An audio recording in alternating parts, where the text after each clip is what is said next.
Hi, everybody. It's Katie Joe with Sovereign Soul Podcast. And today we're going to talk a little bit about one of the Bible stories. And this Bible story is about Jesus. Now, Jesus was talking to a large group of people.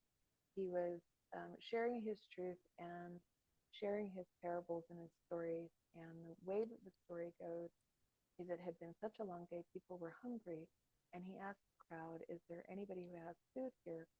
And there were so many loaves and fishes. I don't remember the numbers. I didn't look at this before I made the video, but it was something like 12 loaves of bread and then maybe 10 fish, something like that. It was a minuscule number, and there were thousands of people there. And the miracle that occurred is he said, break this up and make it into baskets. And so people began to break up the fish and the loaves, and they began to fill the baskets. And what was there was multiplied. And so when we talk about sovereign soul, it's not whether or not Bible stories are real or true, because no one knows if they are. But what can we learn from the stories that we hear from history that have been told and retold? And a lot of people I hear, especially here in Utah, where the majority of the society is in, at least where I live in my county, is the dominant religious faith, which is the Latter-day Saints, the Church of Jesus Christ of Latter-day Saints, which is quite conservative religious community. So when we share these stories, a lot of times the story that's told and what's conveyed in Christian communities with the story is just trust a little bit, and through Christ, anything can be multiplied. So give your part and look at what he can do, and he can multiply absolutely anything. And so our faith just has to be a little bit. And if we can just give a little bit of our faith, then God, Creator, Jesus can make anything.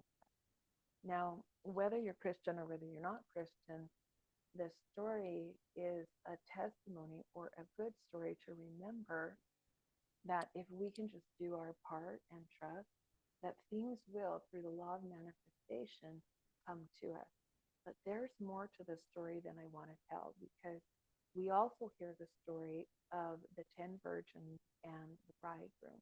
And the 10 virgins and the bridegroom is the story of 10 virgins and women were there, and some of them had brought extra oil for their lamps, and 10 of them didn't.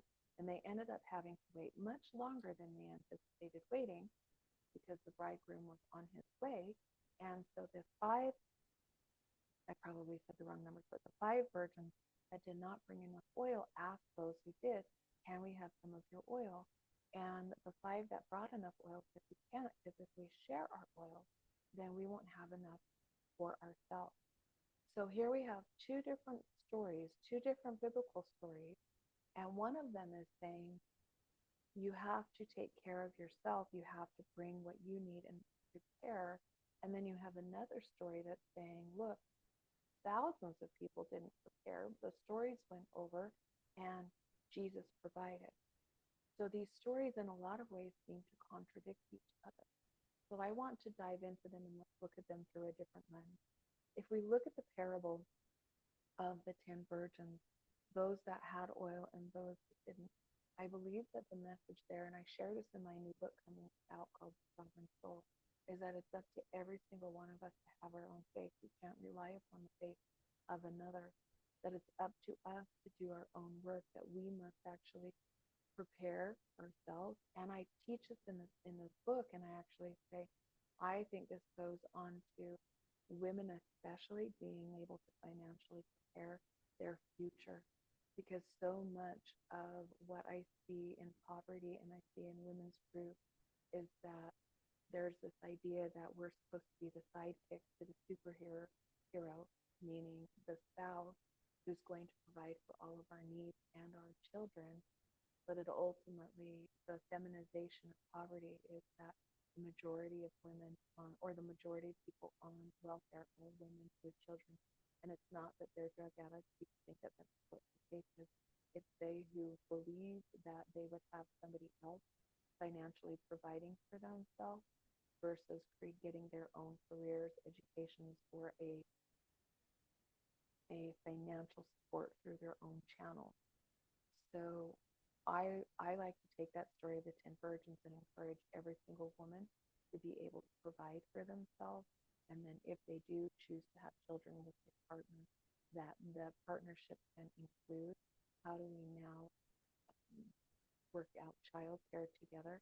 But I see a lot of women, especially in Utah, that marry very young that can't financially take care of themselves without a partner.